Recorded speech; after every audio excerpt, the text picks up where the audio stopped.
Hello, welcome to Alien Addict again. As ever, I'm one of your humble hosts, Lee Stevens.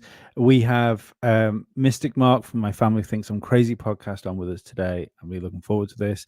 So, without further ado, Oliver, Dave, and our special guest, Mark. How are you all doing? Good. I'm glad. Happy to be here. Well, it's cool for me because I discovered your podcast it was some time last year, early sort of time last year, and you're now on my regular rotation of podcasts, and I turned the other two guys off onto it. I think you have such a broad range of people that come on your show. With such and it seems to deviate slightly more from the normal sort of conspiracy, free thinking podcast. There, I think you take risk. Probably isn't the right word, but you can definitely tell you get people on your show just because you want to speak to them, and not necessarily because you're interested in how many people they'll bring back to your show and stuff like that. And it's refreshing. That. Thank you. Yeah, as much as I tried to do episodes like that in the early days of the podcast, where I'm like, oh, this is sure to be a hit. Everyone's going to love this guest. Oftentimes I was surprised to find out people aren't as into Tommy Chong as they used to be, or whoever the guest may be. But I appreciate you saying that, because it gives me an opportunity to say that synchronicity is kind of the engine behind how the guests are picked. There's a lot of synchronicity involved, whether it's a listener reaching out and saying, hey, you gotta interview this person, and I just so happened to listen to them on a podcast the night before, or I just so happened to see their book at a bookstore. Those are the kind of things I keep my awareness open to. And generally, the guests that I book that are the result of a synchronicity, they're often some of the most engaging and fun conversations I have on the show, because there's that it's like a authenticity to that moment, whereas if it was like somebody who's crushing it and they're getting tons and tons of play, I might not have the right chemistry with them. And even though that episode's sure to get a bunch of people to listen, my chemistry's not good with them, they're not going to listen to other episodes, right? So I'm always very cognizant of who am I talking to and why. And yeah, I learned that lesson pretty quickly into my podcasting experience, that the big name guests are never who you expect them. Sometimes you think this guest is going to be a hit and they end up being a flop. Other guests that you're whatever, end up being total crushed with the downloads. They just crushed it. So yeah, you never know when it comes to that kind of thing. I went to listen to one of your most popular shows on YouTube today, because I was just using the YouTube, and I listened to Spotify in the car, and you had a guy on called is it Donut? And that was one of your most popular shows on YouTube, but that was off a guest that had cancelled, that didn't turn up, and you're like, this guy's just come on out of the blue, and it's a banging podcast. Yeah, thank you. I don't remember quite the circumstances of that day, but Donut's a great guy. He's got a ton of support on YouTube. He's really good at YouTube. Like me, I'm more of a podcast That's where I fell in love with this whole, medium, was through the audio side of things. The video side of things has never really been my forte. I'm making my way into it, but Donuts, he's an expert. He knows how to do the thumbnails. He knows how to bring people in, in the first 30 seconds. Yeah, he's great. Mhm. What was it that made you start podcasting? Well, I've always been interested in strange things, like this book collection behind me has been growing since I was like 12, 13, 14. I've always owned books. I've always been fascinated by books. I remember my grandparents had the encyclopedia collection, the old mail order encyclopedias. So I was always digging through that and looking up information, and slowly but surely started to realize that what we were being told in school, what we were being told in a lot of these, you know, official books was not the full story. So yeah, I just kind of kept on that sort of instinct of or curiosity trail of what else is out there, what else is beyond what most people take for granted, really. And that journey just hasn't ceased. I'm still learning new things. I'm still um meeting new people that share new ideas with me, and it's kind of accelerated because of the podcast. Like in my previous life, if you will, I would talk about this stuff with people, and it was very rare that anyone would ever have, you know, something worthwhile to share back. It was often like, "Oh, wow, that's really interesting. Cool. Why do you know all that?"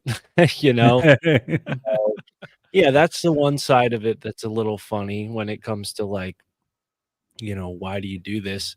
Uh I podcast because I like to, it's an opportunity to talk to people who are interested in similar things that I am interested in, and also a lot of the great authors that I've learned from.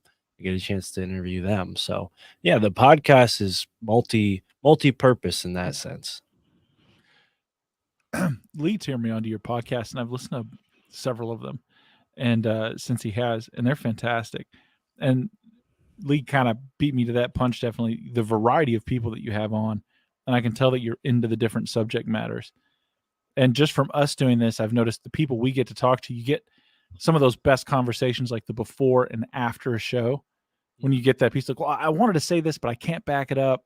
You know what I mean? But this is how I think it works, that they didn't want to air. And you kind of build your own narrative of what's going on. And with the variety of people that you've had on, that I don't really review anything of like the UFOs or the aliens or the paranormal. I just kind of like the phenomenon and this weird world and how it links together. What have you gotten any interesting takeaways from your time doing this and from talking to those kinds of people, that you just see things that connect in a way that maybe you didn't see it before? Yeah, there's definitely there's a lot there that we can explore. So when it comes to entities, cryptids, that sort of thing, aliens, I used to be more of like a biologist in the sense that I thought all of these things fit into neat categories, Alien, Sasquatch, they exist on the spectrum. We just haven't explored that far down in frequency on the spectrum, right? Mhm. Now, after speaking to a bunch of people who've had encounters, speaking to people who've written books, after, themselves interviewing tons and tons of witnesses, it seems like that line between physicality and supernaturality, whatever that may be, is much blurrier than I initially thought. I used to Mhm. think like, oh, Sasquatch is he's just the ape that we don't know about. We just haven't researched him enough yet, right? Whereas now, after talking to Joshua Cutchin and others like him, the case is pretty easily made that Sasquatch is not a biological entity, Mhm. just based on, or at least doesn't fit into our normal definitions of what a biological entity is. Uh, Especially when you think about the vanishing aspects of the reports, the fact that Bigfoot seems to be in conjunction with other strange phenomena like orbs, flying saucers, etc. So, yeah, it's made me redefine how I see the world around me for sure. It's a lot less black and white after talking to all these people.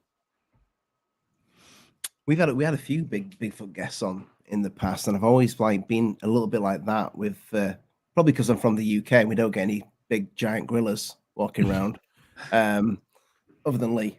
But the Bigfoot thing I find fascinating because people do. That's things being reported about going way back.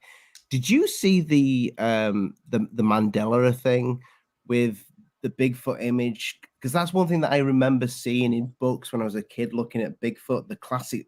I think I've got it here.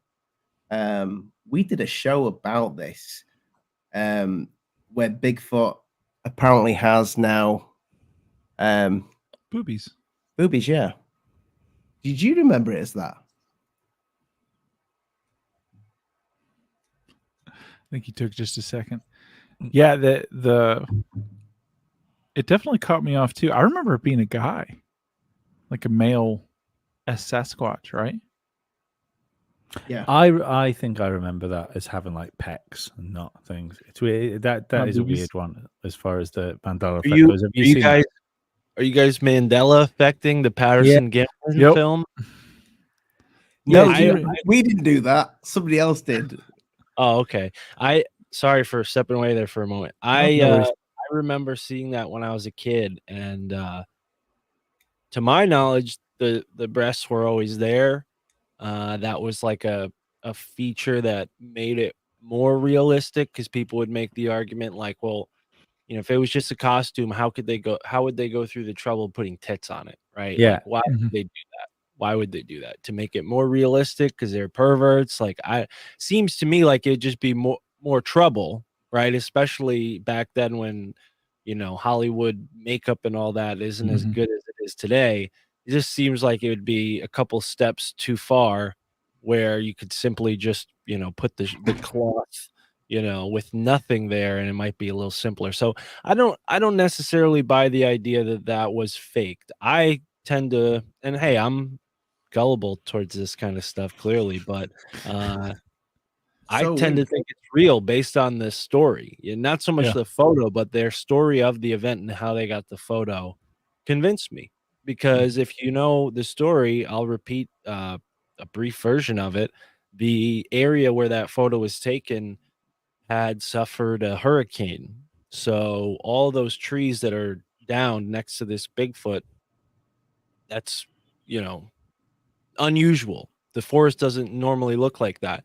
So in my mind, if we're thinking in terms of this creature is something that somewhat resembles a biological entity, probably has a animal behaviors, and when you have no cover, your forest is wrecked. You're probably gonna go and walk around and be like, "What the hell happened?" Just come So fear. yeah, to me, like, that's more what happened is this Bigfoot was caught off guard. It didn't have its normal brush to cut, where it could find cover. And these guys were on horseback. They weren't expecting to see it. They run upon it. Their horses freak out, fall off their horse, grab their camera, and get that shot that we all know now. I don't know. I just don't buy that it was faked. I think there's a lot of effort to make it seem like it's been faked, but that's mostly because they don't want the truth out there. So yeah, the Patterson-Gimlin film is kind of funny. I often think with like old fakes as well, the idea of old fakes is you always look at them like in a modern lens where it's so easy to distribute like media now. So let's say you were going to go to all that effort to try and fake something back then. There's no guarantee you're going to be able to get any traction to get anybody to look at that, rather than just faking something and showing your immediate circle of people. The thing for me when it came to Bigfoot was like the Sierra tapes and the missing 411 got me thinking in a much different direction. than I would have. In fact, I got turned on to the Missing 411, and I was listening to David Paulides do a speech. It was a MUFON thing, and he was talking about his books, and he's always been very good about not putting his opinion behind just information, right? I always like that. And in his speech, he said, if you want to understand my book more, you need to read Skinwalker Ranch. It's like, read that, then come back and reread my book. And he says, I think things will start to make more sense. And so that's how I got turned on to that different kind of phenomenon, and then, which led to the Sierra tapes. And then I had stumbled across someone, and I wish I could find them again on YouTube, but they were likening Bigfoot encounters with the old fairy trolls and ogres and things that were underground that would come up to kind of hang out and then just vanish into thin air. Like it was here, but not here, but it's definitely here. Yeah. It's just avoidance. So yeah, that's a big theme with this. And I think I just mentioned his name, but I'll say his name again, Joshua Cutchin. Another book of his that I've spoke to him about on my podcast, Ecology of Souls, makes that exact point in a very comprehensive and thorough way, that the alien phenomena of the 21st and 20th century is pretty much the same as the fairy folk phenomena of yesteryear, and I think that that's a very popular idea right now in the paranormal cryptid community. I've never seen anything that I could maybe call a alien or fairy folk. I've had the feeling like I was being watched, so who knows? Maybe a Sasquatch has seen me, but I haven't had any firsthand encounters. So it's a hard subject for me to talk about. That's why, I will interview people about it on my show. But as far as like, my personal research goes and what I know firsthand, I think a lot of what comes to my mind when I have these conversations on my show is place and setting. And I think those factor in far more heavily in a lot of cases than people necessarily take account of. I don't know. Maybe that's just me, but I think there's such thing as energy vortexes, portals, if you will, places where the vibration or the frequency is different, and that could explain why certain areas have these strange beings or events occurring there, Where it's thin. yeah, where the world is thin. Have you had any paranormal experiences or seen any nice lights in the sky you'd like to share? Yeah, I've seen lights in the sky. I've seen, one of the weirdest things I've seen in the sky. I don't know if this is you can account for this with some meteorological phenomena, but I saw something make a movement that looked like a corkscrew, and it was like corkscrewing away from me. So like I'm standing underneath the corkscrew and it spirals up away from me. There's this blue light and it went like in a circle, but farther away, like as it's circling, it's going away from me. Like it's following, what do you call that? A yo-yo? No, not a yo-yo. The things that go down the stairs. What are those things called? It's like a Oh, slinky. slinky. Yeah, like it's following the track of a slinky. That's Mhm. exactly what it looked like. And as it went further away, it got tinier and tinier and just disappeared, which made me think that's not a meteor. That's something flying upward, right? But Mhm. who knows? Perspective could have made it seem like it was coming or going away from me when in fact it was falling to the earth, and it just looked smaller because it was withering away, right? So I'm super skeptical with my own experiences. I'm not the best guest on a podcast when it comes to like talking about weird stuff, because I'm always second guessing what I see. And I think that's important, when you're doing research and when you're learning about this stuff. You always want to second guess and criticize what you're being told. Not to be mean or dismissive, but we need to criticize in order to really get to the bottom of these phenomena, in order to get to what's really going on. So I never let that experience like go overblown. It's just been kind of in the back of my mind, and when it comes up, it comes up. But I think everybody who's into this kind of stuff, if they rack their mind hard enough, they probably have a weird experience. They've seen something. It might not fit the category of alien, Bigfoot, fairy, UFO, but you've seen something weird. I guarantee every person has seen something weird. And I think more oftentimes than not, things like animals can take the place of strange phenomena or do things that are out of character for that species of animal.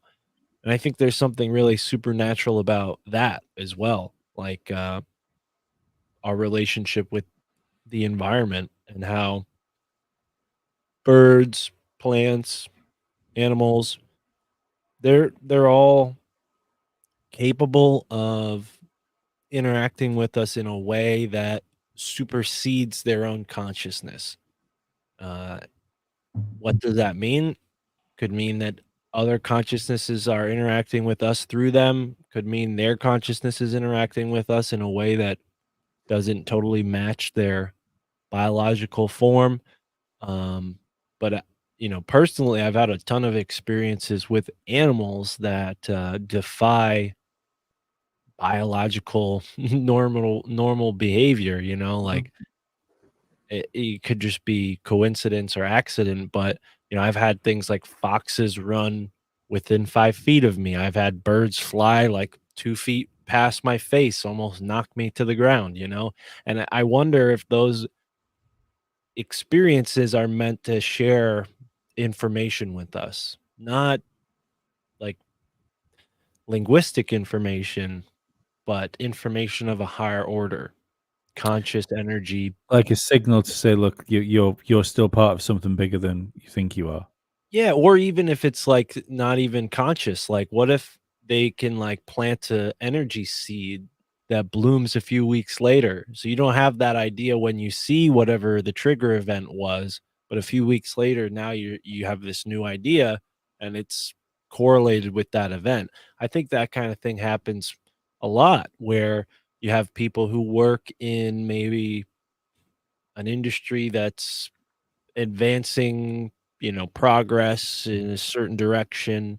I think those people get downloads, right? That's the term that a lot of people use, downloads. And I think that those downloads come to them in kind of supernatural or paranormal ways. And it could be something that's totally natural and biological. It's just outside of our spectrum of sensory perception. So we don't necessarily think of it as a natural human thing. But when we look at animals in the wild and how they adapt and evolve to their environment, when we observe a change in one animal, the rest of the species conforms to that change without having a direct observation of that behavior. So what does that tell you? It tells you that all these animals are connected mentally, genetically, energetically. They have this like just what's the right word for it? It's like a universal connection, but there's a better word for it.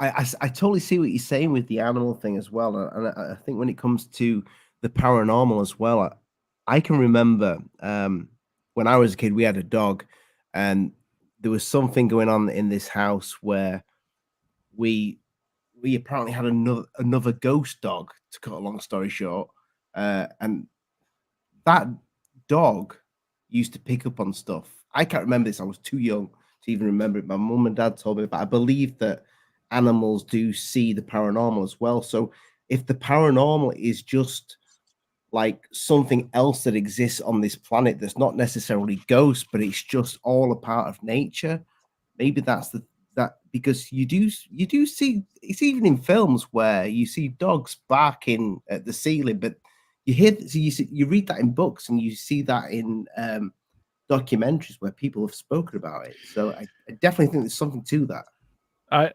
So I've told these guys this, Mark, but you wouldn't know. I was involved with some dudes doing some training involving like tactical units and dogs and stuff. and we were in an old church that got turned into a school that was getting condemned. And as we're running these dudes through in their little teams and they're working their dogs and stuff and clearing and different stuff, I saw someone look like someone had walked behind, and we have the keys. No one else is there. We got a bunch of dudes with, even though the guns are cleared, you treat them as though they're always loaded. And, we can't just have someone wandering around. Plus the dogs, once they're off leash, man, anything in front of them, that's a bad day. So we get a bunch of the guys to go and like, hey, we start calling it out, blah, blah, blah. We're here. You need to identify, or we're going to, anyway, they go room to room and search, and they first go to all right, well, we're going to turn the dog loose. And the dog went 5 feet, laid down, came back to the handler. Handler's like, he's done. That's the sign that he's done working for the day. So they had another one, bring it in. Dog did the same thing. So then they ended up searching all the rooms. No one was there. But the dogs wanted no part of the end of that building. They were just like, and we're done now. Professionally trained bite dogs. Like, that's what they are. They are fur missiles with teeth, who armed, unarmed, fine. 5 feet down the hallway, and they're like, nah, no, we're good. We're good. We're going to take a smoke break. You guys do this. Wow. Huh. Yeah, it was a trip, man. I like what you said about seeds, though, because I don't know if you're familiar with the guy who discovered DNA. He actually said multiple times he didn't discover anything. It was shown to him in a vision. Yeah. He was doing psychedelics, and he's like, it was all explained to me. And then I went down and searched it, and it was real. Yeah. Yeah. Yeah, there I think it was 2 guys, but Francis Crick was one of them, and that's exactly what I'm referencing. These inventors, these people who innovate in the realms of science and technology, oftentimes they don't even take credit for their own discoveries, which I think tells us something about the world that we live in and what kind of people are gifted with those kind of powers, so to speak, right? It's so people who don't even want to take credit for it, right? What does that tell you? I think there's a certain like energy quotient that's necessary to even qualify for that kind of thing, right? So, I mean, this gets into the whole sociology and society and how we're being engineered on a mass level, maybe even farmed, if you will, right? A fear farm where the fear is the product, and that's pumped out to the masses, right? And it's this fear farm where you are the livestock, gripping to that life, that life that you have. It's just a really weird state of being to be in, and I wonder if that's a part of what we're evolving out of, and that's why these folks who are kind of fearless and on the leading edge of what's possible, they're privy to this kind of information. They receive these kind of downloads because they're not caught up in the fear farm. They're not caught up in the rat race. I wonder how much of that is designed so that people stay in a certain place, but when it comes to weird supernatural stuff, I think it's everywhere. That's why I do a show with my girlfriend and 2 of my friends called Esoteric America, where we invite folks on to tell us about, wherever they're from. And I know you guys are in the UK, so it's kind of funny. America, as far as history goes, it's pretty short, like the written history, it's only a couple hundred years, right? 500, 600 years maximum. Whereas if we try to do like an esoteric UK show, You're going back. we'd be there for a long time. Each town would have like 6, 7, 8 episodes. So I think for now we're comfortable just with Esoteric America. But what we're finding is there's tons of stuff that has just been left out of the normal account of history. And I wonder if that's, again, because they don't want people adding energy to these concepts. Maybe because by acknowledging them, you bring life to them. This whole idea, when it comes to America, you have these areas, and in Europe too, but you have these areas that are known colloquially, folklorically, as like the devil's this or that, right? The Mhm. devil's haunt, the devil's tower, et cetera, et cetera. And I wonder if the secularization or the sterilization of our geography has contributed to the lack of like dreamlike mythical experiences. You know, we don't necessarily recognize the land as being magical anymore, and maybe that accounts for why we don't see as many of these creatures. Now, where we do have that sense is in remote wilderness, places where Bigfoot's often seen. UFOs are often seen in remote wilderness. Mhm. So I wonder if there's a sort of like egregore or like frequency of mind that you have to be in to engage in these experiences. And because modernity and humanity, we've discovered everything, and there's less and less wild spaces as time goes on. Maybe that contributes to why, you know, these kind of experiences are seemingly less and less or changing. You know, now we have people experiencing things in the psychedelic realm, which is Mhm.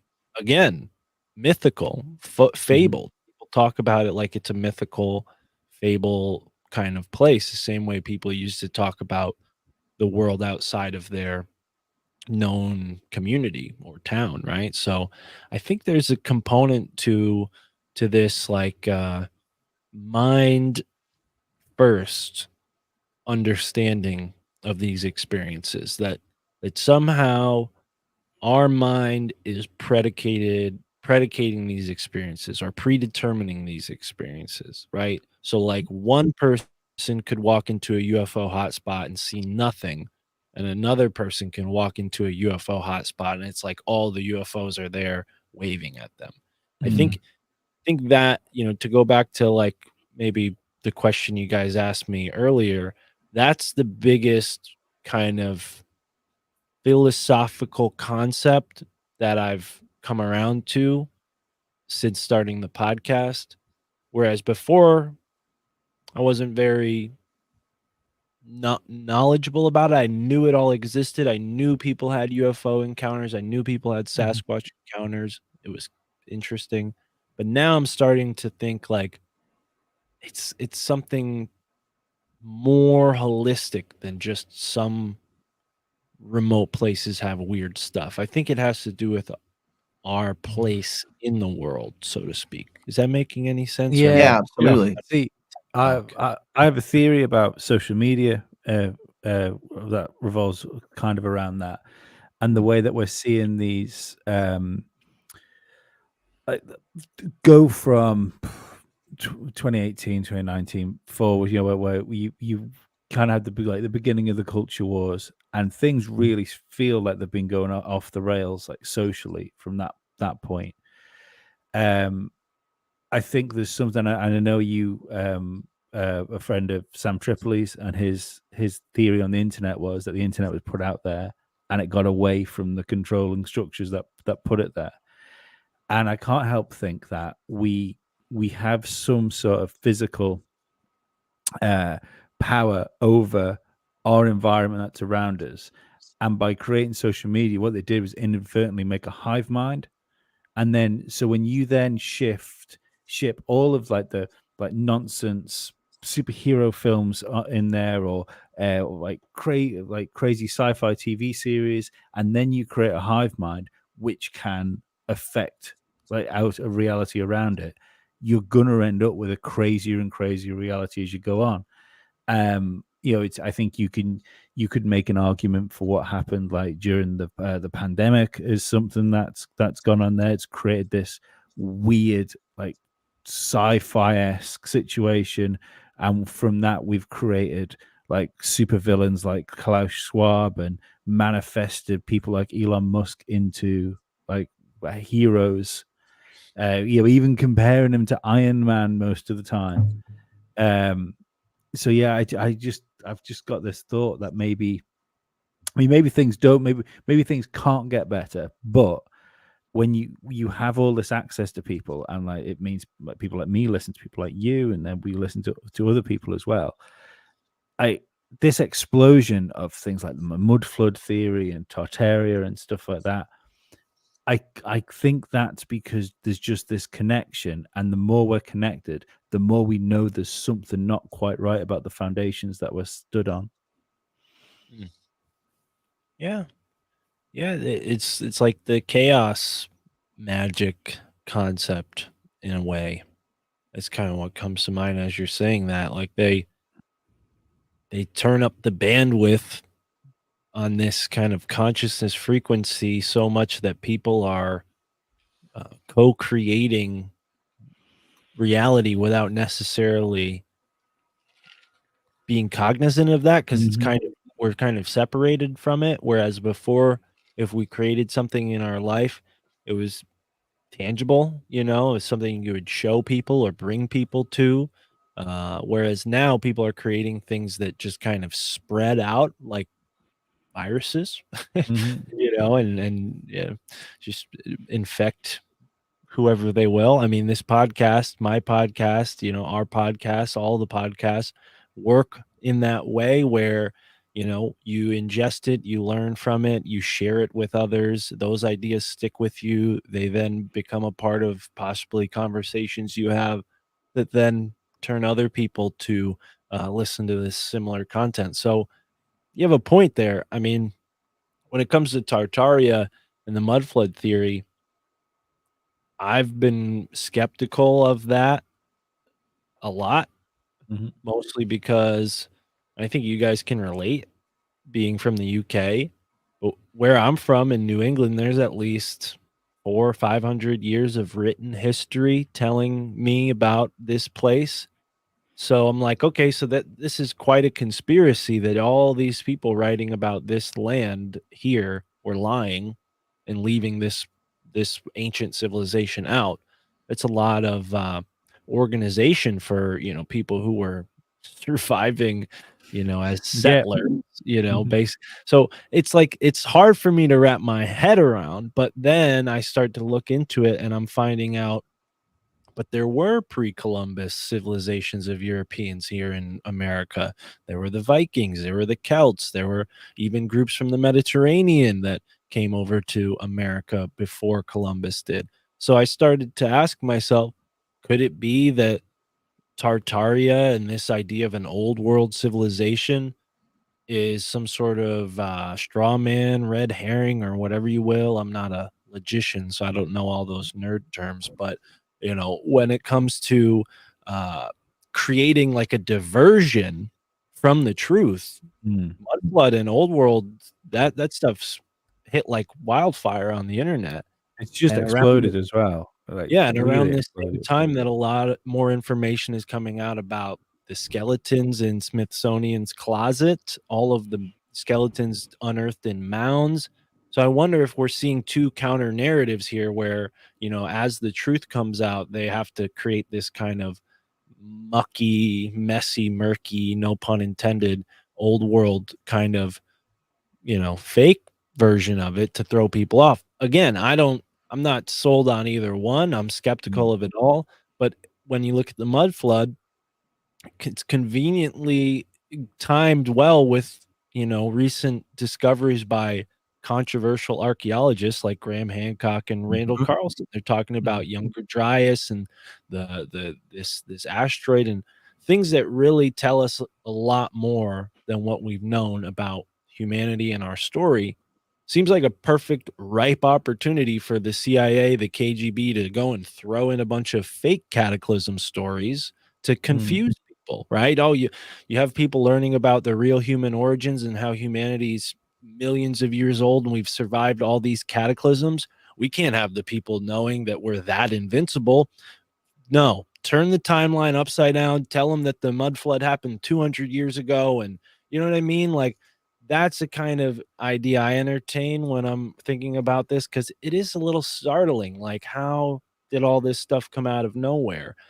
But playing devil's advocate here, or Tartarian advocate here, we have the whole Iron Curtain that only recently fell, right? So before the 90s, a lot of that information that was Russian centric was behind that Iron Curtain and not available to the rest of the world. So is it actually true that, this old world stuff is just the result of that? And it is true, and we just haven't heard much about it until recently because it was behind that language culture barrier. It's possible. I mean, these are all ideas that I entertain, but there is one smoking gun when it comes to Tartaria, and that is this CIA document that explicitly mentions the Tartaria theory, and it talks about, I think, and I could be wrong about this, Velikovsky. I could be wrong about that. But that seems to me like a smoking gun because it's like the first mention of Tartaria in the American language world. Like there's really not a lot of material on Tartaria before the 19 something, like 40s or 50s. And Was there's that part of the Adam and Eve thing? What's There that? was the CIA thing, wasn't it? The Adam and Eve thing, which talked about the turnings, in the like cataclysms. It could be. It could be. Yeah. I don't remember that, totally, but I do know that Tartaria was mentioned. It might be that the Garden of Eden was also mentioned in that.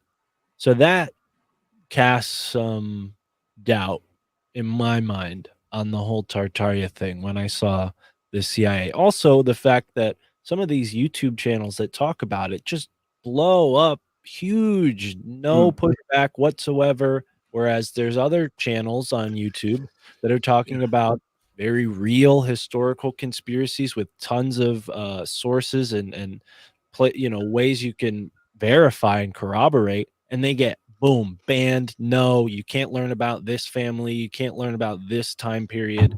Why is that? Well, we can learn about this mud flood Tartaria thing that's so controversial that nobody's known about it. It's just a little fishy to me. And I know people who are fans of Tartaria, they see my interviews with people who research it and they think, "Oh, this is awesome. This guy loves this topic too."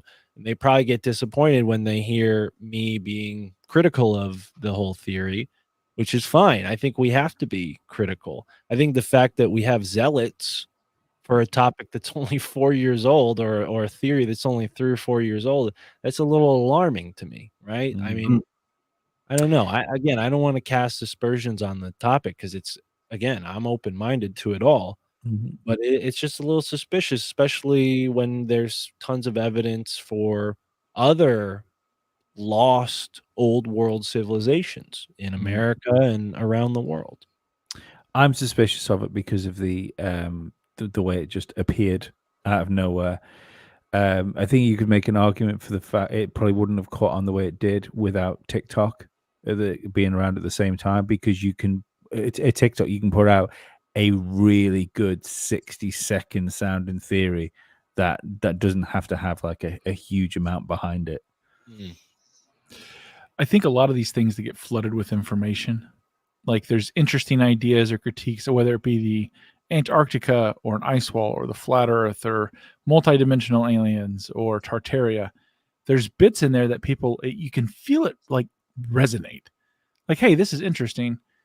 And then all of a sudden you see everything flooded with information. And you're like, this is it's like a Mickey Mouse effect, man. You're putting too much out. Like I'm now done. This was too much. You're getting crazy. You had me here. Like there's a very interesting thing in Tennessee where I live. When they were building the dams, they unearthed alleged Egyptian ruins. They bring in an Oxford Egyptologist and the TVA at the time, and the Civil Corps of Engineers, the Army Corps of Engineers, and the civils and all that stuff. They're like, "Oh, this is great. We're going to pour 300 feet of concrete on it right now." And that's exactly what they did. They unearthed it, took a couple pictures. The guy tried to get it halted, and they're like, "Hey, the water's already rising. We need to be building." And I'm so glad you said that, and I apologize for calling you British before. No offense. I appreciate it. It was getting me. It was Just killing him. lump you in, especially knowing you're from the heartland. I mean, that must have really hurt you. I'm sorry about I'm pure freedom here, man. I'm yeah, pure I freedom. hear you. But that's the kind of thing I'm talking about is overwhelmingly you see stories where, and I'm not one of these social justice warrior race, freaks. Like I really despise that whole movement. But, when it comes to the Native Americans, there has been an active suppression of their culture. I mean, it's undeniable, right? And what I found, and that your anecdote there totally wraps into that, is that the Egyptians have a lot of similarities with these Native American tribes. Some tribes, not all the tribes. They weren't, just one group. But the pyramids are like the biggest indication of that, because where do we have pyramids? We have them in the Egyptian world, we have them in the Mesoamerican world, a little bit in the South American world, and that's about it. I mean, there are pyramids in other parts of the world, but the majority of the pyramids are in those two cultural centers. So why would those two cultural centers be completely separated, isolated, no chance of them ever interacting with each other? To me, that just makes no sense. To me, it seems like there was a older civilization in the Atlantic Ocean that suffered some sort of cataclysm and spread out in both directions, and you have pyramids on both sides, right? So I think if there is an old world civilization, it's more likely connected to that. And what we're seeing is this very old Greek Christian, Judeo-Christian kind of mystery cult world of control. These groups that knew about the old world from the Greco-Egyptian Roman world. I think the power structure that we have today is inherently linked to that time period and has been keeping this cover up of the old world consistent over that span of time. Might not be the same families or the same, bloodline and control over that vast period of time. But I think since Alexandria to now, there's been a consistent and concerted effort by groups of people to basically erase anything before the flood, right? And when you look at the flood, I'm not coming at this from a Christian perspective, but you have tons of other cultures talking about the flood and other stories that seem to mirror what we have in the Judeo-Christian world. So to me, it just seems like that's where we need to be focusing on when it comes to the old world, is what was lost before the majority of humanity got onto this like sort of framework that we're in now, where Asia is predominantly Buddhist and Hindu, Muslim, and the rest of the world's predominantly either Christian, Jewish, or something in between, minus the indigenous people who haven't been colonized yet, right? I mean, when did that become a thing? That's when I think we really need to be looking back. I don't know about the whole I being, the phantom time theory when it comes to Tartaria. There may be something to that. But as far as like mud floods go and old buildings here in America, I'm more skeptical on the Tartaria end of it, less skeptical on like the Newport Tower, the mounds, the pyramid. Like there is a grounded and rooted way to research the old world, and then there's this like TikTok way that's come about in the past 4 or 5 years, and it's dangerous because it only clouds the narrative and makes it harder for us to understand the origins of who we really are. Now, if all that Tartaria stuff turns out to be true, well then I'm wrong, and I'll be happy to admit that. But as far as I've seen, where I stand now, seems like the Tartaria stuff is more likely to lead people astray than anything else. I think what you said about the Alexandria, and it's like something's being hidden. Do you think that's so? I mean, obviously, the biggest elephant in the room is the Tucker Carlson and him constantly talking about, and I'm not going to say necessarily UFOs is so much the phenomenon, I know people like to frame it as UFOs, but he says that there's, dark or scary things, and you kind of hinted at it earlier, whether we're trapped in some kind of cycle of fear or feeding or being farmed. What do you think? Because you've talked to more people than we have. What's your just 50,000 foot ballpark, not holding you to it, oversight of what do you think that is he's referencing? What do you think that fear is, that he's hearing things that he doesn't want to believe, but he sure as heck doesn't want to talk about it with his family or anyone else? Yeah, well, when it comes to all that, I think, the government is certainly not going to be the ones to tell us the truth, right? And there's 100%. a whole contingency of UFO researchers who are like essentially NGOs working with the government. They're basically non-government UFO agencies. Like they pretty much are, Mhm. parallel to the government. So I don't know exactly what you're referencing, but just from what I've learned about UFOs and read about, seems to me like we're dealing with an ancient phenomena. I don't know if that's necessarily Zachariah Sitchin's Anunnaki or Nibiruins, but I do think that humanity, whether it's biblical or whether it's some sort of, God situation, right? Mythical situation.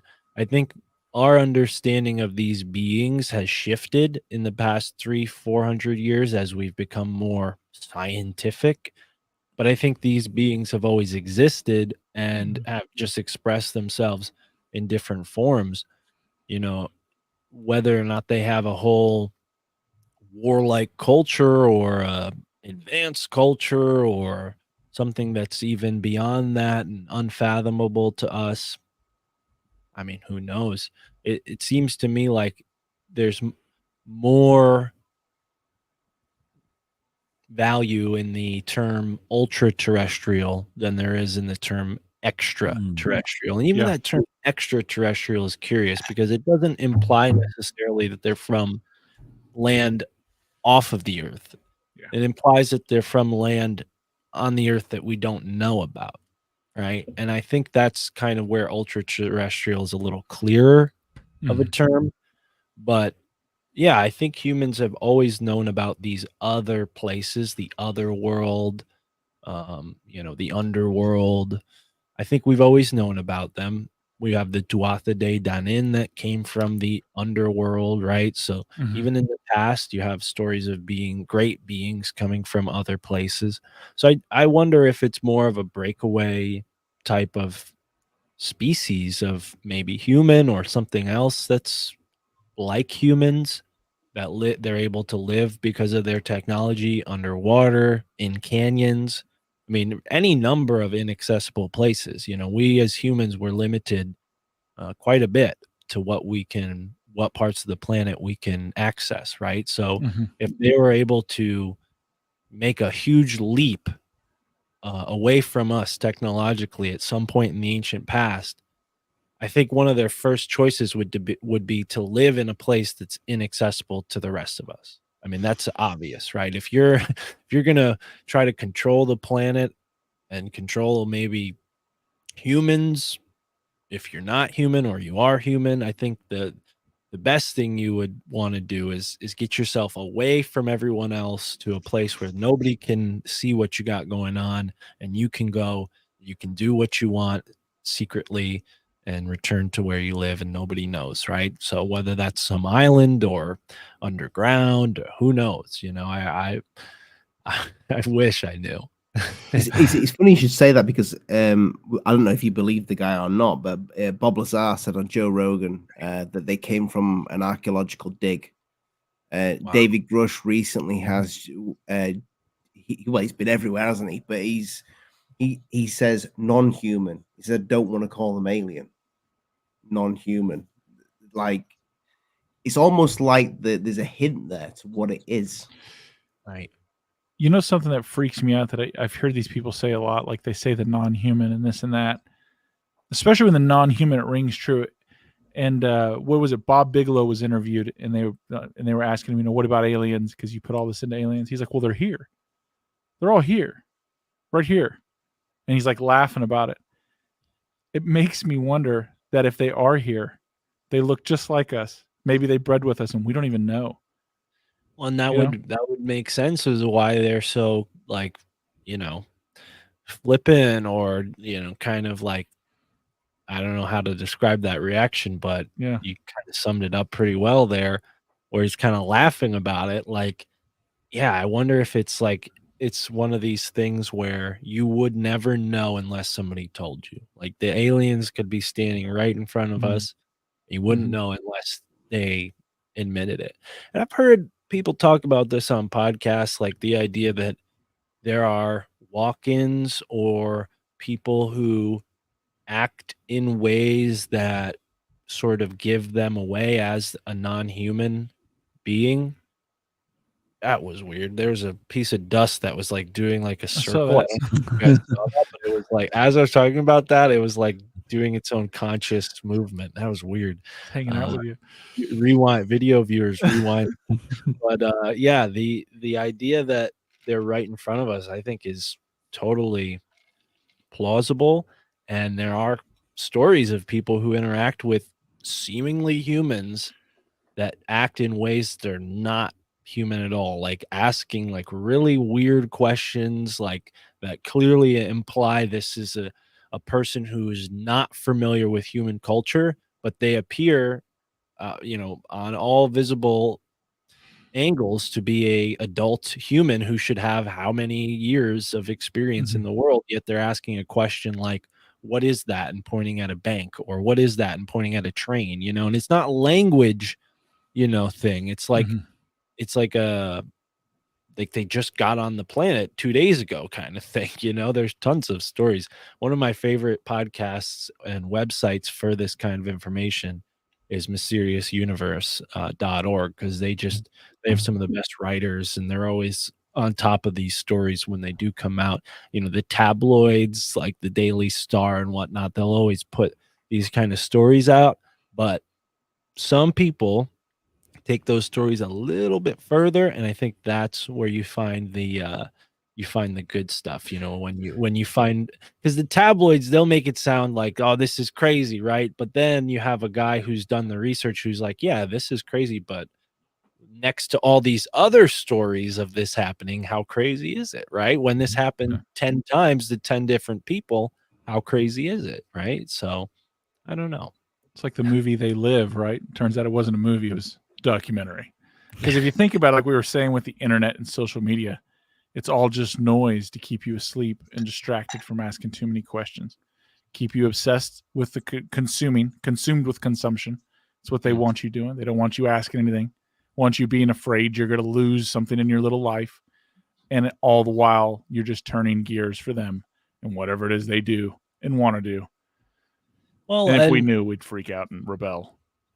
but, you know, everybody listening to this podcast and the podcast we create, they're already 1 foot out of that control paradigm. You know, I think that's what's really cool about having the ability to do this and do shows and put these shows out there freely, is we're activating an enlightenment in people, I hope. I mean, as I I said hope. that, I'm like, geez, that's lofty terms there you're using to describe yourself, Mark. Chill out.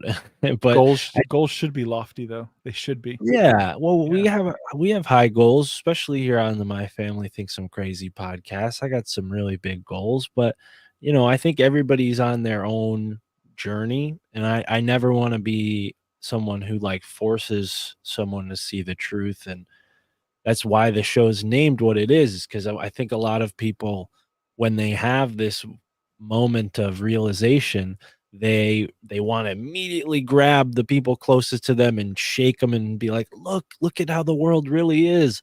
And those are always the people who are hardest to convince, you know, is your family. So Oh yeah, I've fallen out with my father many a times over conspiracies, right, and especially moon ones. I'm sure many of us have similar experiences. I've been kicked out of my grandparents' house plenty of times for saying the wrong thing or talking about the wrong thing. They're lovely. They I grew up like a few blocks away from them. So they'd kick me out of the house, out of their house, and I'd just walk home. But it was always fun because something would come up on the news and I'd be like, well, actually, and they'd be like, don't start with this conspiracy crap again. My grandmother. But yeah, I think it's a part of the world we live in where inevitably there's a percentage of us that are either bogged down with our responsibilities in life or just for whatever reason blue pilled. There's a lot of reasons people blue pill, for lack of a better term, but I think the majority of it is like comfort and security. They feel a certain comfort and security from knowing that other people are worrying about it or knowing about the world. It's not their responsibility to figure out the world, somebody else's. There's too many questions for them to answer, and I hate that mentality. I think that's been manufactured. I think people are organically curious and want to know about the world. You can only know so much, but I think we've been given all this like crap so that we can't learn the real valuable stuff. We're overwhelmed with all this crap, for lack of a better term. Well, in the I UK, think- it's the BBC. Like Mm. my mum and dad, whenever I go around, I talk about, especially of the last 3 to 4 years, what's gone on. They would be like, "Well, this is what they're saying on the news, so it's got to be real." Right. You got to listen to these people. Mhm. So Lee got a question, but I think it's actually a good topic of discussion since we're just kind of wandering around into the strangeness of phenomenon. Rudolph, I'm going to let that one last name go. I went to public school, man. That's beyond me. At the least, Steve, what do you guys think of remote viewing? I'll take this one first since I'm the Go. guest. I Please. think remote viewing,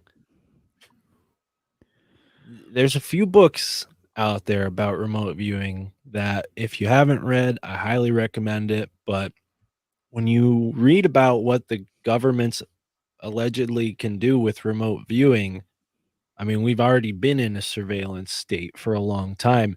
And I wonder how often that kind of thing happened in the ancient world, where you have like kings and queens with sorcerers looking through mirrors and spying on people, and like the stuff that we would think of as fairy tale is actually true. Like, looking into the magic mirror. What is it? Is that Sleeping Beauty, where the magic mirror plays a role? Yeah. Yeah.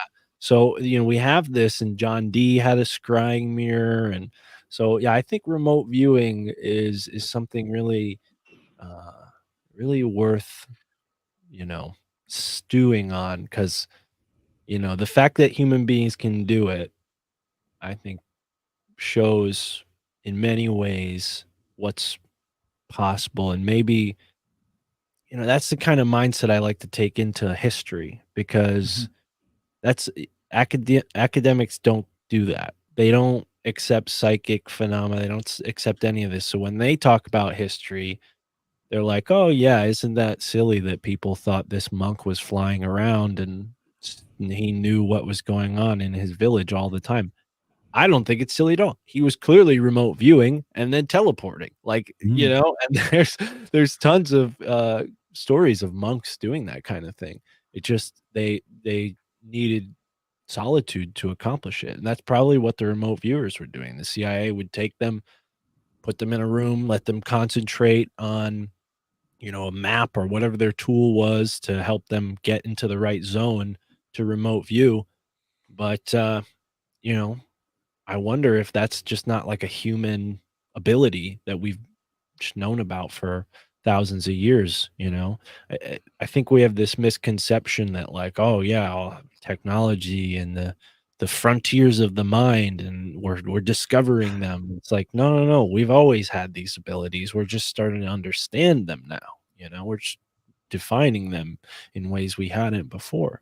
But I haven't really looked too far into the whole remote viewing subject matter, like all the stories and whatnot. I'm familiar with the names. You know, there's like Russell Targ was a big guy in that sector, and then another guy had like a very Russian kind of name, Yuri Igor. Geller.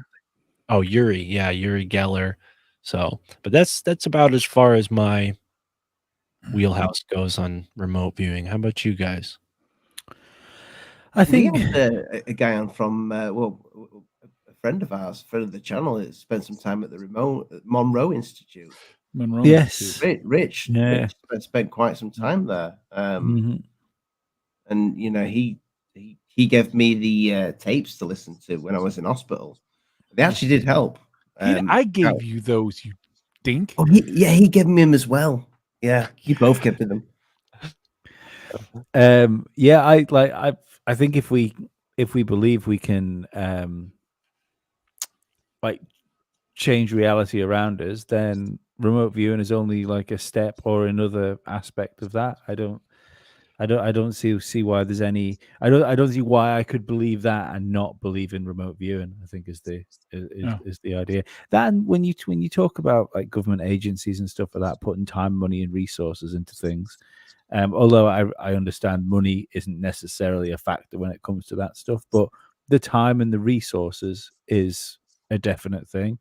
I don't think you would put resources and people onto things if you weren't getting some payback for doing them.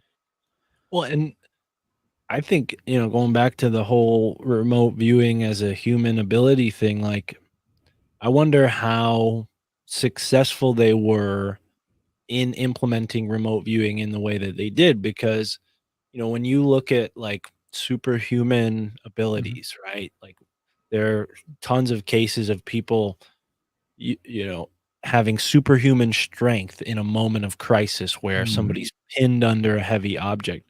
And similarly, there are cases where people have this like flash insight or instinct, like somebody that I'm close to is hurt and they know exactly where they are and they go straight to them. That's remote viewing. Yes. You know, something that person doesn't necessarily train in. It's A something friend, that a friend of mine, we were swimming in the sea here, and we had to climb down like a cliff to get to it. And like he's only small, you know. I'm 6'2", I'm a big guy anyway, and he's what 5 foot nothing, like skinny as a rake. And the sea came in on us really quickly, and I was getting sort of smashed against the wall, and he was up with absolutely no purchase on him because you know he was stood on seaweed and stuff like that, and that guy just yanked me out of the sea, just like one arm yanked me out of the sea with him, and we climbed off up the thing. That guy could not pick me up. Like to save his life again, he could not pick me up. But to save my life, he He sure absolutely could. Yeah. Wow. That's incredible. And you have firsthand experience of it, man. That's crazy. I wish I didn't smoke as much weed because I probably could remember maybe moments like that more. I'm sure that there's not superhuman strength, but I'm sure there's been moments like that where I've had like a flash insight and I was right, you know, and we've all had these gut instincts. And I guess my point, going back to like the CIA or MI6 or whoever's doing remote viewing, I wonder if they have a hard time like implementing it in like this kind of structured way where they're like, all right, we need results out of you for this. Cause it's almost like spontaneous. It's like it's something spiritual. I don't know if you can force that kind of thing, but I've been going deep on this lately. So it's okay. funny that this topic comes up. For a good book to read on it is Phenomenon by Annie Jacobson. Okay. It's phenomenal. Like she's great. Like this is the first book by her I've read. I'm going to read all of her stuff. But I mean, she goes back to like OSS days when the Belk and DuPont families and, you know, Rothschild heirs were getting together and getting into seances and like all that kind of stuff. Like where this, and it's a lot, it's very interesting, but fast forward to the military and CIA. Absolutely. DIA, when it was first instituted, this is one of the first programs it took on. Stanford Research Institute put money into it.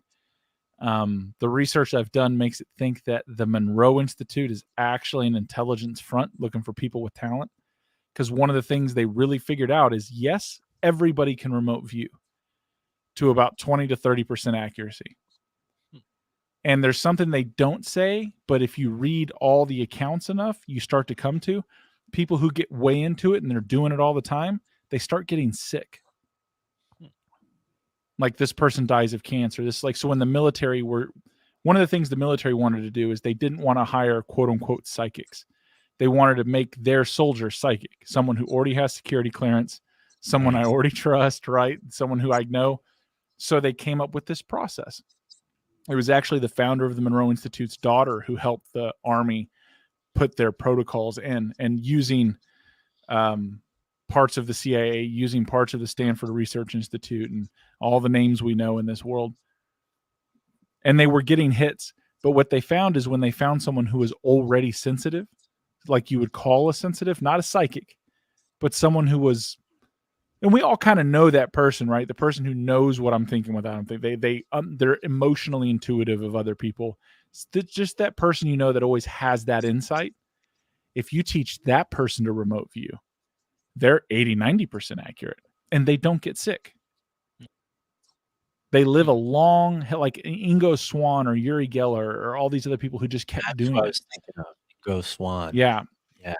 They just, and there's a couple other ones they talk about, and they actually reference one woman that the DIA and CIA and Stanford were using, and she's like, I couldn't find anything more about her, which makes you think she was really good, and they just kind of whitewashed all that information. Well, and I think that even kind of points to the truth about our nervous system and our abilities as human beings, like the idea that some folks who overused that ability suffered, health impairments or consequences. Yeah, what if that's something where we're like overriding or overloading our nervous system, the same way you would short circuit, a device, whether, your computer or whatever. I'm not a engineer, but yeah, I wonder if that's the same thing with our abilities. And I think it's putting high octane fuel in the wrong engine. Well, I wonder, and I don't know that the military is necessarily going to try this out, but hey, if you're listening, I wonder if they would have more success in a megalithic site. Because one of the things that I've been looking into is with these stone structures and these different ancient structures that incorporate granite and quartz and these massive pieces of stone that have granite and quartz in them, which is piezoelectric, carries a frequency, a charge. Maybe it's conducive to that kind of activity. I don't know. I'm just kind of spitballing here, but yeah, it's something that comes up in a book by a guy named Jonathan Burke called Seed of Knowledge, Stone of Plenty. And it's this idea that ancient cultures use these megaliths to change the electroculture of the ground and make their seeds more fertile, the soil more potent and abundant, So yeah, I think there's this whole electric universe, if you will, that we don't necessarily kind of understand fully with our scientific comprehension.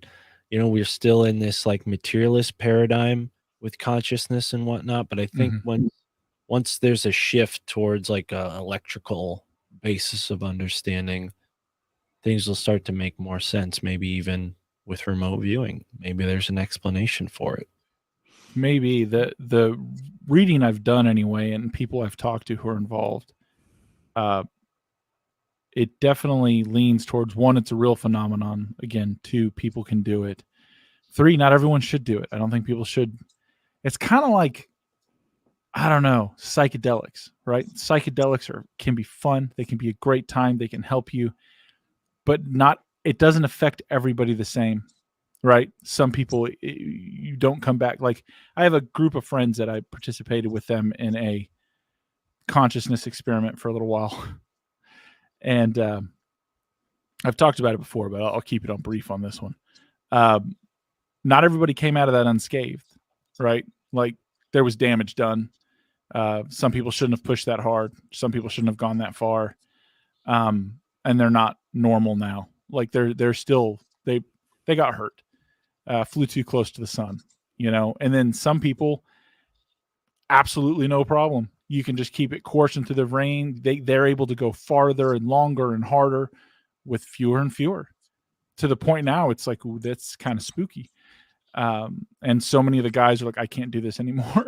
Like, I'm having things affect me in the real world. Like, I can't do that. I'm a professional. So yeah, man, I don't know. I don't know what it is with the wiring. It makes me think, though, with the government and the intelligence agencies involved for so many years, and they were and still are, they have something, there.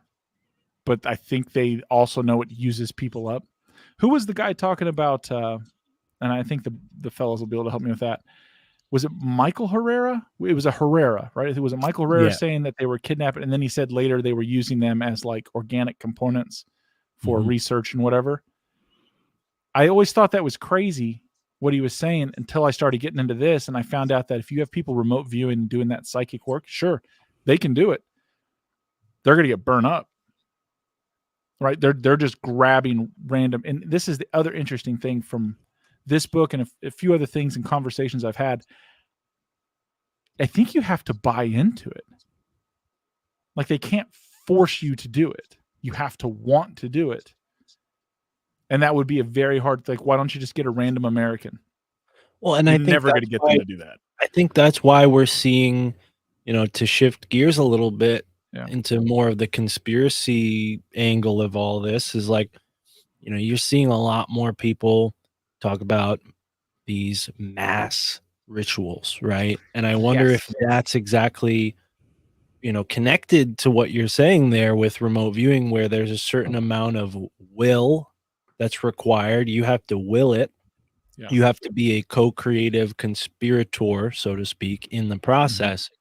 I think that's kind of what societies, whether it's the priesthood in ancient times, the royal court in medieval times, or the Super Bowl shows and all this, fanfare and big events, the Olympic World Games show and all this type of stuff. I think they're gamifying that aspect, that will, with the pandemic, right? You have before that, you have this mass ritual. What was it? The Olympics, where they have people dressed strangely. Those in London are so strange. Symbolically impregnating these into the subconscious of humanity. You impregnate these symbols into the consciousness of humanity, and then those ideas, they fertilize, they give birth, and then as the agenda is, played out, people are more susceptible and less resistant to the changes that, the Hegelian dialect puppeteers want to push. That's why we saw riots in some parts of the country. We saw fights and all this crazy stuff on social media all across the world. People were rioting, yet here in the United States, we didn't hear any of that. France is continuously rioting, and we're not told about that. So yeah, I think that's exactly like before the whole pandemic thing happened. I'm not trying to say I prophesize anything at all, so don't take this wrong. But when that happened, there was the whole yellow jacket thing that was going on. You guys remember the yellow jackets in France? And everybody was kind of feeling like, all right, something's about to happen. Something's about to change. And I remember thinking like, wow, this is really inspiring that all these people are in France, like protesting. And, I don't speak French, so I don't know. They could have been protesting against like public urinals, like I don't know. Like I have no clue. You're right. They just show you a camera of people in the street and they're going, ah, and you have no idea what it's for. But I remember feeling inspired. And then I heard none of that. It all was gone. Nobody talked about those people and why they were protesting. And it wasn't about public urinals. It was a good cause, I'm sure. But I think that's a part of it. They saw that the internet, as you were saying earlier, Lee, was getting away from people. Social media, you had the what was it, the Jade Revolution or the Green Revolution in the Middle East, Mhm. in that movement that was very much Twitter oriented. It was all about Twitter, and people were tweeting at each other, and it was changing the world, and they had to get ahead of it. And now what do you see on social media? Fake information, false information, fake news. Like, this is the whole, fact check world that we live in now was created because of that, because of what you're describing, Lee. And I think it's kind of, to bring it back to what Dave was saying, it's kind of connected to this concept of will and these remote viewing folks that were trying to create a global military, seer unit or something like that, like Yeah. the oracles of the military. They realize, like, yeah, there's this co-creative aspect that we have to account for. And maybe, you know, this idea of creating Manchurian candidates, these experiments to create all these controlled people, what if they realize, like, hey, we don't need to waste our time with these rogues anymore. Let's just apply these techniques on a massive level to everyone and see what happens. Let's just figure out how to take these techniques we've worked on individuals and apply it to a mass level. And I think And that's what, fine tune it as we It's- move. yeah, It's Yeah. it's hilarious you just said that, because in Annie's book, like in the Foundation, when they were getting into this research, the OSS turned CIA and naval intelligence were sending crews to Mexico to hunt for a specific kind of mushroom that they thought would enhance people's mental capacities and either make them suggestible and or give someone mental control over another person to get them to do what they want. They were looking for means of mass control.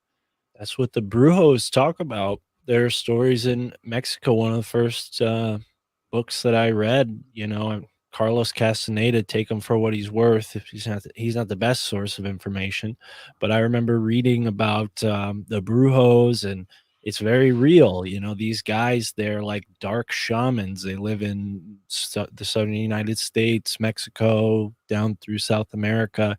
They have all these weird techniques. Like, one of the things they can do is shoot these darts at people, and they're like spirit darts, and they hit you obviously in the non-physical world. It's not a physical dart, but they're like curses, and they Mhm. create the dart in the astral world, and then they shoot it at you. And it's like a real thing that, I don't know if it's necessarily like, here's the tricky thing with it. The victims of these brujos believe in the brujos' Mm. power, right? And I think Yeah. that's an aspect to it. And that's why you see on social media and in television and in movies like Leave the World Behind, uh, this like fear that's being injected so that people are susceptible to the brujos' dart. You know what I mean? Like, Mhm. if the brujo lived in a village of non-believers, his darts would be worthless. But in a village of believers, the brujo, reigns supreme because his darts will kill. And I think Mhm. that's what we have going on in the world, is where they're just, they're kind of farming what people believe in, or not farming it, but kind of like coaxing it Mhm. coaxing it ever so slightly, so we kind of are molded in this susceptible image that they want us to live in. But I don't know how how possible that is, right? Because we're humans, and enveloped with spirit in this one all consciousness. I think that's a part of the double-edged sword to the brujo's magic, is like, he is, in the sense, like, this deadly force in the world, but there's this other side to him where he's a healing force. He fights the devils that are so, you know, uh, dangerous that they could just destroy the village in one. So his domination of this village, seems terrible because it's bringing all this suffering, but he's the only one standing there between like this bigger evil, right? I think that's a big analogy for what's going on in the world today. And Yeah, maybe but that big devil is those ultra terrestrials. Well, I think that's what keeps people like in line, especially when you look back at the pandemic. The fact that people realized, I think, on a massive scale, that they had this unconscious agreement with the future that tomorrow would be the same as yesterday, and then all of a sudden they were told it doesn't have to be, and we're the ones that control if it is or not for you. I think that's why there's been, I think, the shakeup of a load of people which have like drifted like en masse to alternative media, but the people like you were saying before, which blue pilled themselves, have stunk their heels in. You know, they are now true believers in the Church of Normalcy. Yeah. I don't see a way of these people waking up, though. You know, I feel like we are so few. Conspiracies or not, I think we're a different breed, because when I go out and I struggle to speak to what I consider normal people. It's okay. Normal people struggle to speak to you too, Ollie. They probably do, definitely. yeah. Definitely. But when they don't have restraining orders, they just seem so. And I hate to say it, but like an NPC, you know, a non-playable character. We were talking about that before. We were talking about. I have a friend who works at. I have a friend. He's a very intelligent guy. I'm not going to say the name. He's a super smart guy. He works in a very serious place, and he sent me a message Friday night, which was one of my buddy's birthdays. So I'm in another reality at this point, right? Like everybody is. We're having a great time. He sends me a message like, I think my wife's an NPC. I'm like, bro, I'm not in the frame to be able to handle this conversation. You need to text me tomorrow. Yeah. He's like, I asked her if she had an inner monologue, and she's like, what do you mean? He's like, well, you're thinking in your head before, like you're just kind of talking to yourself in your head. She's like, no, I don't do that. And so he's like, so do you dream? And she's like, well, I mean, yeah. He's like, what? He's like, I don't know, shapes, things, you know, what? It's not a big deal. I'm not really into dreaming. They've been married. They got a couple kids. And he's like, she's an NPC. She's not real. Because we've been talking about that recently. He's like, what do I do? And I was like, I don't know. I was mostly bullshitting. Like, you're confronting me with the reality I don't want to deal with right now, man. Again, talk to me Saturday. Well, do you ever get that feeling though, Matt, when you're out and you're doing your weekly shop or whatever, that motherfucker's not real? Well, see, this is hard for me because I'm tall, so I'm like freakishly tall, some people say. So I always feel like the odd one out. Even before COVID, I'd get like weird interactions with people that I just had to get used to, you know, because people would come up to me that I've never met in my life, but they see how tall I am and they're like, oh my gosh, how tall are you? Do you play basketball? And all this other crap, right? So I've gotten used to that, you know, and maybe those people are NPCs, but I think what it is we're all, maybe this is kind of like a Buddhist way of looking at it, but I think we're all just different steps in our lifetime. Like some people are on their first incarnation, so to speak, or their first 100 incarnations, and maybe you don't get an inner monologue until you've been incarnated for 200 lifetimes. You know, maybe this is something that evolves over many lifetimes.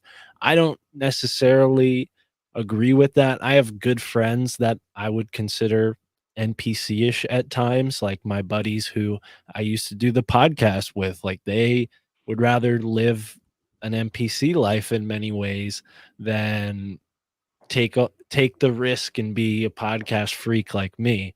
You know, this is my only source of income, so it is kind of risky in that sense.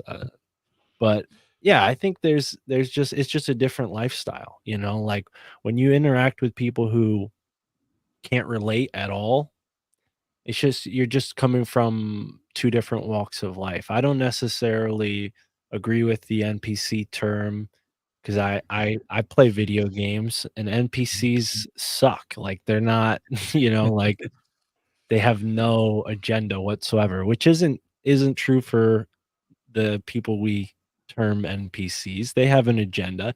It's just very base level, you know. They're working on a very, you know, not I think it's like what's the right term? It's like their operating system is only working on like so much programming, and as you learn We got more, that you much get RAM. more. Yeah, you get more Yeah. software, you get more RAM, you can process Get an more. upgrade. You get the new software. Yeah, Yeah. and it's not anyone's fault necessarily either, because society, education, you know, these are institutional things that have evolved over time to conform to a certain agenda, and that agenda isn't necessarily making everyone the brightest bulb, you know? It's making certain people bright so that they can help sustain this institution. It's a self-gratifying system in that sense, naturally so, everything kind of is. But no, I don't, you know, when I interact with people and I can sense that they're kind of teetering on the edge of, you know, wanting to know about this kind of stuff, I'll tell them what I do now because I do the podcast. But before that, it was much more difficult because I would have to like, Yeah. you know, where do we start here? UFOs, Sasquatch, like Mm. government conspiracies, the military sucks. Like, where do you want to start? You know, there's so many things. You know, a lot of people used to just think I was a hippie, you know, because I'm like anti-war and I smoke pot and I read a lot of books. So that makes me a hippie where I'm from. I don't know how. But now I'm really grateful that we live in the world that we do, because I think I'm much more relatable now than I ever was. Because now, for the most part, people understand the kind of thoughts that guys like us have been having for a long time. Like, you know, I'm grateful that we're kind of in a more expanded counterculture, because this is a counterculture, and that's why it's hard to relate to people who are still on that mainstream media diet, you know. But I think those people, they're just more comfortable in that basic kind of thing, and even that is like insulting. I don't want to insult anybody, right? I think everybody has the potential to be where we're at here and above where we're reaching to, and so on and so forth, you know. It's all a matter of you know, circumstance in that sense. But I think everybody has equal potential, and maybe there are some of us who are on that leading edge of the lifetime incarnations. So like some people are incarnating for the first time, some people are like about to move on beyond humanity, whatever that is, you know, it becoming, you know, something greater or going back to the all consciousness, whatever it is. But I think that 5% of humanity are the people that are writing books that inspire millions, are leading, you know, people in ways that are innovative, you know, or are inventing things that change the world. I do believe that for every NPC that seems to be just like putting along doing nothing and just totally absorbing all the propaganda, there's a equal and opposite version of that person who's like completely innovating and going beyond what is expected of them. So that, you know, maybe that's a little bit hopium for us here, but a little hopium for people to smoke on. But I I like think to, there's evidence for it. I think yeah, there's evidence for it because if we were in such small numbers within this counterculture, like mainstream media wouldn't be struggling for people to watch their programming. You know, newspapers wouldn't be propped up by government money because otherwise they would just collapse under their own weight. Shows like yours wouldn't be getting such good followings. You know, and you know, even sort of like a modest show like this, you know, we can still get sort of what right now like 86 people watching like live. So they're spending their time, awesome. their life, like listening to interesting conversations instead of watching that extra hour of a Netflix show. 86 is more than I get when I live stream, so don't say that's modest. Shout out to all 86 of you. What's up? Oh, we love Hopefully them. people all over We love Yeah, all over the them. world too. Genuine. Everyone says they have like a good chat. We've got the best chat. It's great. Awesome. Well, I'm happy to be here, man. I'm happy to meet the audience, meet the three of you guys, and We yeah, should have as said far that as there was 3 of us. I bet that was a bit weird coming on. It's like I just thought there was 1. We like to no. catch people off guard. It's part of our charm. You know, get you off foot, and then you realize we're nice, and it's part of that, you know, psychological endearment. I think it's more just the fact that together the 3 of us make like one half decent interview. Let's not give too much credit to what we got going on. Yeah, I was a little surprised, but I prefer to do group conversations like this with folks who know each other and have a rapport, and I can just jump right in. So yeah, no, it's cool. You guys didn't surprise me that much, but yeah, I've been so busy with my research that I'm like, I just was like, yeah, let's do it. I'm not gonna like do any preparation beforehand, and usually I like to at least watch a few episodes to see, you know, what I'm getting into. But I trusted you guys. You sent me a nice message. I think it was Lee that reached out. It was definitely Lee. We're really glad you didn't watch anything else, because depending on the episode you click, shit gets weird. Like, it could have been a very mellow one, or it could have been like, I don't want to be associated with these people. No, oh no, anyway. you couldn't. No, there's no way you could have. That would have only excited me more. You guys don't know what podcasts I listen to. I mean, I'm all over the map. So yeah, but as far as like, you know, going back to what we were talking about, I think when it comes to NPCs, like we all have the potential to be an NPC, right? And I think culture tries to, our American economy, Western civilization kind of like work ethic, it kind of makes you into an NPC if you're not careful, right?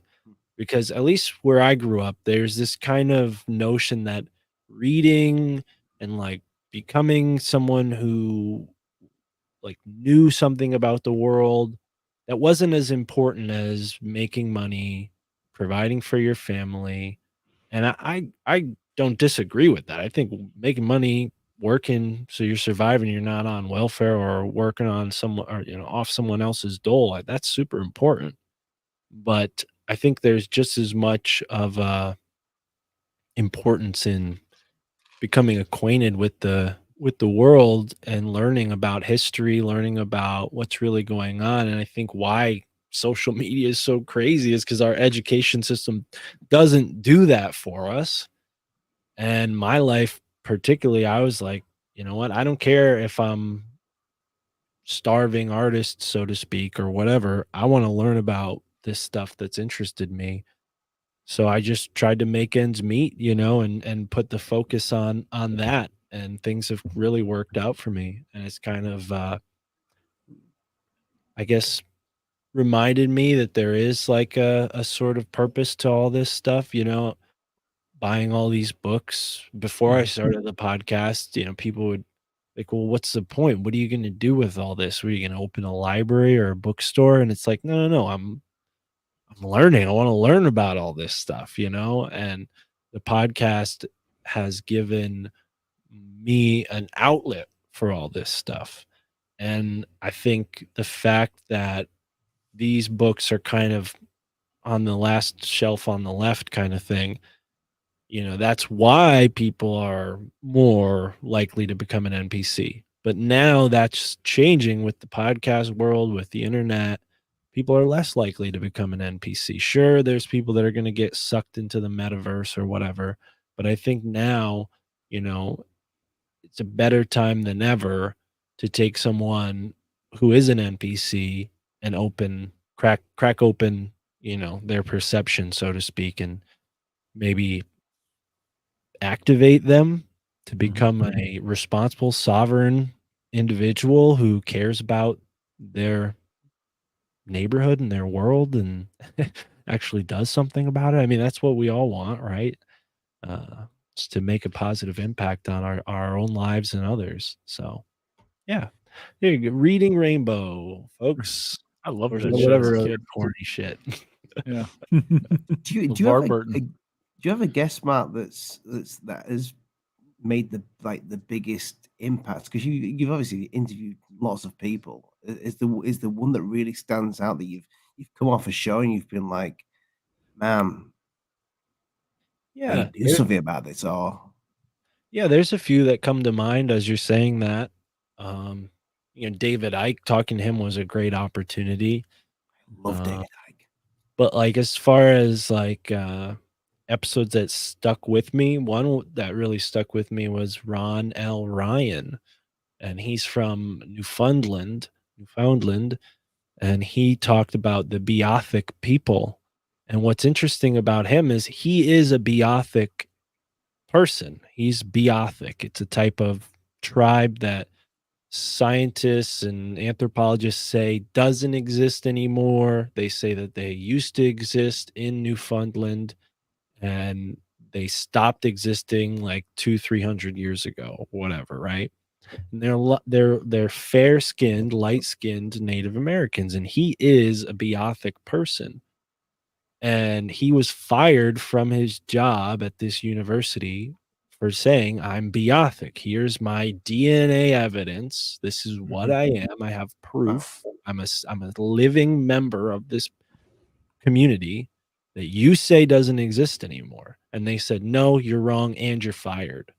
So he was one of my favorite guests to talk to because we don't hear stories from people like him very often. And, I wonder how often that type of thing has happened all over the world, where there's groups of people that just aren't recognized. We know about the Swiss and the Swedish and the Russians and the Chinese and the you name it, right? Every country in the world has a story, but there's tons of countries that no longer exist, tons of groups of people that no longer exist. And that's the type of stuff I always like to learn about. So that was one of my favorite guests for sure. I was a couple months ago. What is that show called? That interview? That episode. Ron L. Ryan was his name. Ron RON. So you could search his name and find it. But I'm gonna watch that tomorrow. I gotta wrap up and get some food in me. No worries, man. We No appreciate problem, your buddy. time. It's been awesome. I appreciate Absolutely, yeah. being here. Yeah, And this the, is awesome. the links in the Happy to come description. back anytime. Yeah. Have you got anything coming up that you'd like to tell people about before you go? No, just check out the show. My family thinks I'm crazy. Find it on all platforms, wherever you listen to podcasts, and YouTube if you're here on YouTube. You'd be modest. Elvis Presley, and aliens. That's the episode that's coming out. It's already out on the audio feed, but it'll be out soon on YouTube. Nice. That's my listen tomorrow. All right. Well, everyone who's with us, all 86, 87, thank you. We love you. Please like, share, subscribe. Buy a t-shirt. Buy a Dave Squatch t-shirt. That would be Squatch awesome. t-shirt. There you go. Yes. Cheers, guys. Cheers. Bye-bye. Thank you, Mark, for joining us. Appreciate it, It's all mate. right. Good night, goodbye.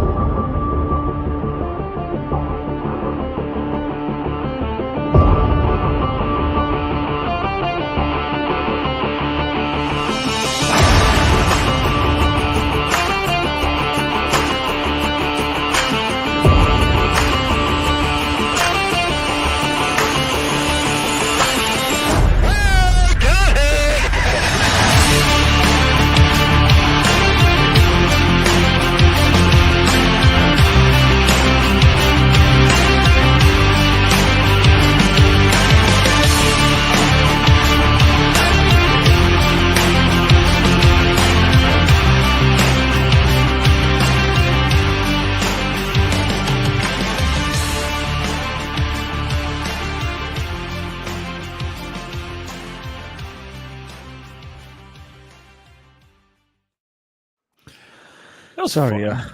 Ollie, I just fully squashed your bit there, didn't I? He likes it like that, though. You gotta do it well. No. At the end of every Alien Addict show, Ollie always says, "Good night, God bless." And I think you just said good night, God. Yeah. Good night, God. Bye. Yeah, Peace. but it's not like a permanent good night, God. Like, no one worry. All right, Ollie's okay. Buy one of these Okay, right, Ollie? I'll live. One more week, God. One more week.